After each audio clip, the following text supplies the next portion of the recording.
Salut tout le monde, je m'appelle Julien et j'ai 16 ans. Quand mon père nous a quittés, ma mère s'est transformée en monstre. C'était il y a 3 ans, mon père est un vrai connard et je ne lui pardonnerai jamais, mais comme tu l'auras sans doute compris, c'est ma mère la véritable méchante de l'histoire. Après le départ de mon père, elle n'était plus elle-même. Elle a reporté toute sa colère sur moi. À chaque fois que je faisais quelque chose de mal, elle sortait sa ceinture en cuir. Elle essayait juste de me faire peur, mais ce n'était même pas toujours quand je faisais quelque chose de mal. Il suffisait que je sois au mauvais endroit, au mauvais moment. Je suppose que chacun fait son deuil à sa manière. Alors j'ai juste essayé de rester le moins souvent chez moi. Et c'est comme ça que j'ai découvert la chorale de mon école. J'adorais chanter et je crois que tout le monde appréciait mon style. Je passais tout mon temps libre à répéter avec la chorale et j'ai commencé à avoir des résultats. Au bout d'un mois et demi, je suis devenu soliste. Et puis, un concert a tout changé. Notre chorale a été invitée à chanter lors des célébrations de la fête communale. Je n'ai pas besoin de te raconter comment cela s'est passé, mais l'important, c'est qu'un homme est venu me faire une offre alléchante à la fin de ma performance. Il a dit qu'il adorait ma façon de chanter et qu'il voudrait que je fasse un solo lors du gala de l'entreprise pour laquelle il travaillait. Et, tiens-toi bien, qu'il me donnerait de l'argent. Évidemment, un garçon de 13 ans n'accepte pas si vite une telle proposition, alors j'ai tout naturellement appelé ma mère. Au début, elle y était opposée, sûrement parce qu'elle avait trop la flemme de m'y emmener, mais quand elle a découvert la somme qu'on m'offrait, elle a complètement changé d'avis. Cette soirée d'entreprise a été un gros succès et après ça, je suis devenu une petite célébrité locale. On m'invitait à de plus en plus d'événements. Ça payait tellement bien que ma mère a fini par quitter son travail pour devenir ma manager. Au début, je me suis dit que notre relation allait s'améliorer, mais en fait, c'était horrible. Elle me prenait tout l'argent que je gagnais et le dépensait en Dieu sait quoi. La nourriture mise à part, elle ne m'achetait absolument rien. Mais ce n'était pas le pire. Quand je suis devenu son gagne-pain, elle a commencé à me traiter encore pire qu'avant. Alors que bon, avant c'était déjà pas génial. Je n'avais pratiquement plus de temps libre. Je n'avais plus le droit de regarder la télé ou de jouer aux jeux vidéo. Elle ne me permettait de voir mes amis que très rarement. Et si je lui désobéissais, elle ressortait sa ceinture en cuir. Et ce n'était que le début. Elle exigeait que j'atteigne des notes impossibles. À l'une des soirées d'entreprise, j'étais si épuisé que je n'ai pas été capable de chanter aussi parfaitement que d'habitude. Alors elle m'a attiré sur le côté et elle m'a hurlé dessus si fort que certains invités nous regardaient avec des gros yeux. Je préfère ne pas te raconter ce qu'elle m'a fait plus tard à la maison. En gros, chaque jour j'allais à l'école, ensuite aux répétitions de la chorale, puis je m'entraînais encore davantage à la maison. Ma mère ne voulait pas que j'aille me coucher tant que je n'avais pas fini les vocalises qu'elle m'avait préparées. Elle avait même installé une caméra dans ma chambre pour s'assurer que je passais bien mon temps à répéter. Pour faire bref, j'étais surveillé en permanence, comme une espèce de prisonnier. Je peux t'assurer que ce train de vie était absolument épuisant. Les professeurs ont commencé à remarquer que j'arrivais moins à me concentrer en classe, et après un certain temps, le principal a fini par nous convoquer avec ma mère. Il lui a dit qu'elle devait alléger son programme, mais elle l'a compris d'une toute autre manière. Au lieu d'arrêter de me torturer avec ses répétitions, elle a décidé que le problème principal était l'école. Bien sûr, je n'avais aucune envie d'arrêter, mais personne ne me demandait mon avis. Elle a parlé encore un peu avec le principal en tête-à-tête et elle a retiré mon dossier de l'école. Donc j'ai commencé à passer tout mon temps avec ma mère. C'était un enfer. Sans école, je n'avais plus aucun répit entre ses cris constants et ses punitions. J'étais tout simplement détruit. Des répétitions en permanence, des spectacles, c'était trop et je n'en pouvais plus de chanter. Mais tout ça n'a pas duré longtemps parce que la puberté est arrivée et ma voix a commencé à muer. C'était une catastrophe pour nous, car mes performances étaient notre seule source de revenus. Et ma mère n'avait rien mis de côté, même quand je nous rapportais des 1000 et des 100. Étant donné les changements dans ma voix, moins de personnes me proposaient des contrats. Pour contrer ça, ma mère m'a fait encore plus d'exercices de chant. Mais malgré tout le mal que je me donnais, je ne pouvais pas retrouver mon ancienne voix juste en répétant. Ça fut une période difficile. Quand il est devenu évident que je ne pourrais plus gagner autant qu'avant, ma mère a commencé à chercher un nouveau travail.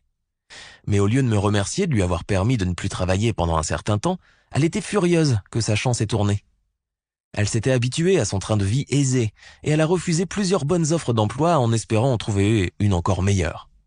Au bout d'un moment, il n'y a plus eu aucune offre. T'imagines ?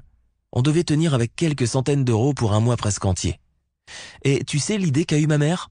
Elle m'a envoyé chanter dans la rue comme un mendiant. Je continuais de la considérer comme la personne qui m'était la plus proche, donc j'ai non seulement accepté, mais j'ai même choisi un quartier où personne ne nous connaissait, pour qu'elle ne soit pas jugée sur ses méthodes parentales. Même si ce n'était pas aussi cool qu'avant, les gens me donnaient tout de même un peu d'argent. Ma mère n'a jamais retrouvé de travail, mais elle n'avait plus à s'en soucier car elle avait rencontré un homme. Au début, Luc avait l'air sympa. Il nous amenait de la nourriture et nous aidait financièrement. Enfin, grâce à lui, j'ai pu arrêter de chanter dans la rue aussi vite que j'avais commencé. Notre vie était redevenue stable. Ma mère a même dit que je pourrais retourner à l'école dès la rentrée suivante. Ma vie était presque parfaite. Ma mère me criait toujours dessus, mais quand elle était avec Luc, je pouvais faire ce que je voulais. Et j'ai même pu me rapprocher de mon vieux copain Zach. Mais au bout d'un moment, les choses ont de nouveau empiré. Je pensais qu'après qu'ils aient passé un peu de temps ensemble, Luc finirait par épouser ma mère et qu'il deviendrait mon beau-père, mais hélas, je me trompais. Un jour, je rentrais à la maison et je l'ai vu crier sur ma mère, et pas seulement crier. Je suis arrivé pile au moment où il s'apprêtait à la frapper. Bien entendu, je l'ai protégé. Je lui ai sauté dessus et j'ai commencé à crier que j'allais appeler la police. Heureusement, il ne nous a rien fait. Il m'a juste repoussé, a crié de nouveau sur ma mère et il est parti. J'aime autant te dire que je ne l'ai jamais revu. J'étais content que ma mère aille bien, mais elle ne me voyait absolument pas comme son sauveur. Elle commençait à me disputer pour avoir effrayé un si bon parti. J'hallucinais complètement. C'était trop.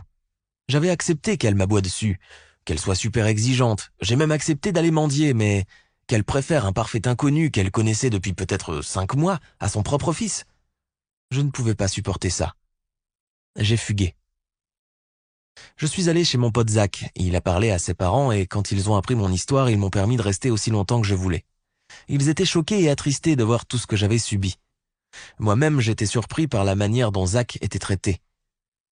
C'était la première fois que je voyais une mère qui ne criait pas sans arrêt sur ses enfants et qui prenait soin d'eux. Je n'y avais jamais été habitué. Et petit à petit, ils ont commencé à me traiter comme Zach. Je suis resté chez eux 2 mois et j'étais déjà traité comme un membre de leur famille. Ma mère ne s'est même pas lancée à ma recherche. Et pour être honnête, il aurait mieux valu qu'il en reste ainsi. Tout allait bien jusqu'à ce qu'elle finisse par venir. La première chose qu'elle a faite en rentrant, c'est de taper un scandale. Elle a immédiatement accusé les parents de Zach de m'avoir kidnappé. Elle a même dit qu'elle allait chercher la police s'ils refusaient de me restituer. Mais Rose, la mère de Zach, n'entendait pas se laisser faire. Elles se sont presque battues. Mais au bout du compte, on a fini par comprendre pourquoi ma mère était venue. Elle voulait du fric. Elle leur proposait de m'acquérir pour la bagatelle de 1 000 €, comme si j'étais un simple objet. Comme si je n'en avais pas déjà assez, c'était une nouvelle preuve de la personne abjecte qu'elle était, alors que les parents de Zach étaient tout simplement les meilleurs parents du monde. Ils lui ont donné ces 1 000 € pour qu'elle me laisse tranquille et qu'elle disparaisse. Puis elle est partie, mais pas pour très longtemps. Elle est revenue 1 mois plus tard, de toute évidence parce qu'elle avait tout dépensé.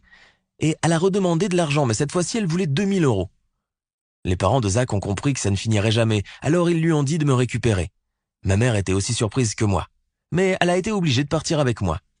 J'étais sous le choc, je ne pensais pas qu'il pourrait faire ça, mais j'ai compris plus tard que cela faisait partie d'un plan.